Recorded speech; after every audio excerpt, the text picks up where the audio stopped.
ભારત પાકિસ્તાન યુદ્ધની સ્થિતિ વચ્ચે અત્યારે ગુજરાતમાં પણ હાઈ એલર્ટ જોવા મળી રહ્યું છે, કારણ કે આજે જોયું કે આપણે સીએમ ભૂપેન્દ્ર પટેલની અધ્યક્ષતામાં એક ઉચ્ચ સ્તરીય બેઠક યોજવામાં આવી હતી, જેમાં પણ ઘણા બધા નિર્ણય કરવામાં આવ્યા છે.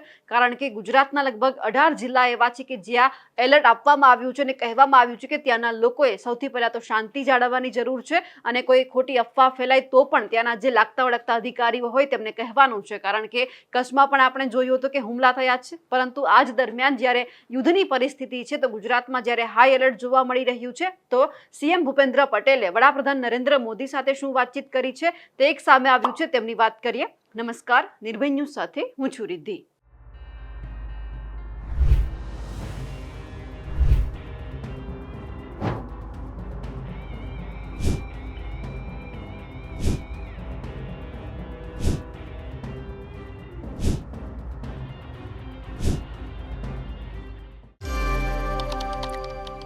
સીએમ ભૂપેન્દ્ર પટેલે એક પોસ્ટ કરી છે અને સૌથી પહેલા એમણે જે પીએમ મોદી સાથે જે વાતચીત કરી છે તેમની સૌથી પહેલા વાત કરી લઈએ. કારણ કે અત્યારે જે રીતે યુદ્ધની પરિસ્થિતિ છે એમાં ગુજરાતમાં અત્યારે કેવા પરિવર્તન અને કઈ રીતે સૂચના આપવામાં આવી છે તેમની વાત કરી લઈએ.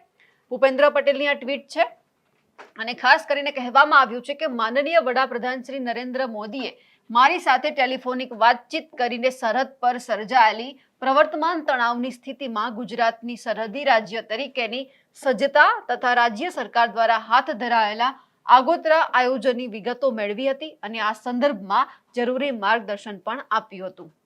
વડાપ્રધાનશ્રીએ ખાસ કરીને પાકિસ્તાનની સરહદ સાથે જોડાયેલા કચ્છ, બનાસકાંઠા, પાટણ, જામનગર જેવા સંવેદનશીલ જિલ્લાઓમાં નાગરિકોની સુરક્ષા સલામતીના રાજ્ય સરકાર દ્વારા લેવાયેલા પૂરતા પગલાઓ અંગેની પણ વિગતો મેળવી હતી. હવે વાતચીત થઈ ગઈ છે અને ખાસ કરીને આપણે એ પણ જોયું હતું કે જે રીતે સવારે લગભગ આપણા જે 18 જિલ્લા છે એમાં એલર્ટ આપવામાં આવ્યું છે, સુરક્ષા એજન્સીઓ છે તે પણ ત્યારે સતર્ક બની ગઈ છે. એમાં આપણે જોયું કે કચ્છ, બનાસકાંઠા, પાટણ જિલ્લાના જે સરહદી વિસ્તારો છે અને ખાસ કરીને જે દરિયાઈ સીમાઓ છે એમાં સુરક્ષા એજન્સીઓ સતર્ક કરી દેવામાં આવી છે. લગભગ કચ્છનો જે દરિયા કિનારો છે ત્યાંથી 500 જેટલી બોટ છે તેમને પણ પરત બોલાવી લેવામાં આવી છે, એ પણ આપણે જોયું હતું. અને ખાસ કરીને જે બનાસકાંઠાના સુઈગામ અને જે વાવના 24 ગામ છે અને ખાસ પાટણના સાંતલપુરના જે 8 ગામ છે તેમાં પણ જે રીતે અંધારપટ દેખાઈ રહ્યું હતું ત્યાં પણ સતર્કતા અત્યારે વધારી દેવામાં આવી છે.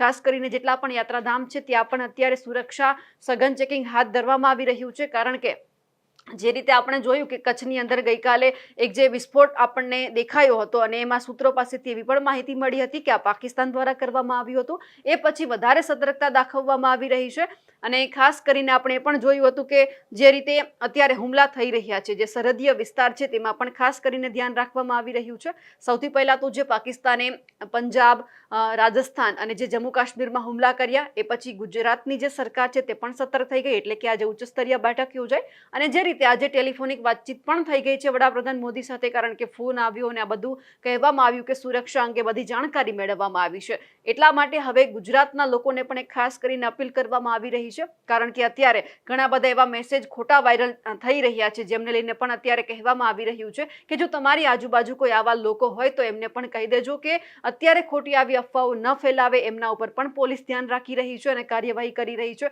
કારણ કે જામનગરની અંદરથી પણ એક આવા વ્યક્તિ પકડાયેલા છે, લગભગ 4 થી 5 લોકો ગુજરાતમાંથી પકડાયા છે. એટલે સૌથી પહેલા તો લોકોને પણ કહેવાનું છે કે ઘરમાં રહો, સુરક્ષિત રહો અને શાંતિની અપીલ જે કરવામાં આવી છે તેમનું પાલન કરો.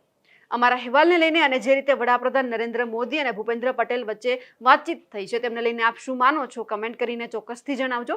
સાથે જ અમારી નિર્ભય ન્યૂઝ ચેનલને લાઇક, શેર અને સબસ્ક્રાઇબ કરવાનું ભૂલશો નહીં. નમસ્કાર.